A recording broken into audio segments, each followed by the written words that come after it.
আচ্ছা ভাই, আপনি চাল এই যে সালা দিয়ে পাঞ্জাবি বানালেন, টুপি বানালেন, এর উদ্দেশ্য কি বলেন তো? ভাই মূলত এটা কিন্তু সালানা, এটা দেশের ঐতিহ্যবাহী একটা শিল্প। এটা সোনালী আঁশ পাট, এটা পাটের বস্তা।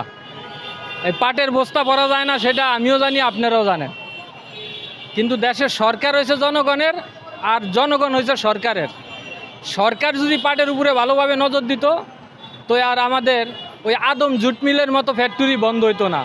বই পুস্তকের ভিতরে সোনালী আঁশের নামটা থাকতো, কিন্তু ওইটা বিলুপ্তি হয়ে যেত না। দেখেন, আমাদের প্রধান দেশ স্বাধীন হওয়ার আগ থেকে কিন্তু আমাদের চিনেছে বাংলাদেশের নাম সোনালী আঁশ পাট দিয়ে। বিশ্ব দ্বিতীয় স্থান অর্জন করছে এই সোনালী আঁশ পাট দিয়ে, পাটের দেশ।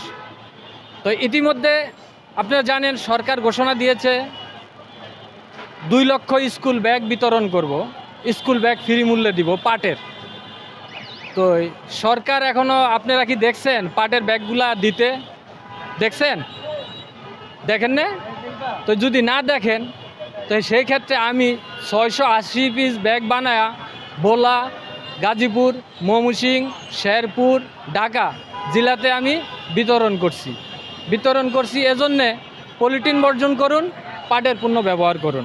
দেখেন আমাদের প্লাস্টিকটা কতটুকু ঝুঁকিপূর্ণর ভিতরে ফেলছে সেটা আপনারা ভালো করে জানেন। এখন বর্তমানে নাকি টুথপেস্টের ভিতরেও প্লাস্টিকের পাওয়া যায়, প্লাস্টিকের চাল পাওয়া যায়, প্লাস্টিকের অন্য সামগ্রী কিন্তু পাওয়া যায়। আমাদের দেশের মূলত ক্যান্সারের আক্রান্ত হয় কিন্তু একমাত্র প্লাস্টিক থেকে। এই প্লাস্টিকটা আপনাদের চাই, সরকারকে আহ্বান করব, আসুন আমরা সবাই পাটের পণ্য ব্যবহার করি, পলিথিন বর্জন করি। আমাদের বাপ দাদা চাচারা দেখলাম বাজারে গেলে একটি করে পাটের ব্যাগ লইয়া যাইতো বাজার করার জন্য, কিন্তু সেগুলো এখন হচ্ছে না। কেন? ওই যে আমাদের পরিচালনা ঘাটতি। বিজিএমসির 25টা জুট মিল ছিল, সেই 25টা জুট মিলের শ্রমিকগুলা ছাঁটাই করছে, কিন্তু অথচ ওই অফিসার লেভেলের শ্রমিকগুলা এখনও দেখছি না কিন্তু ছাঁটাই করতে। কিন্তু কেন আমি জানতে চাই।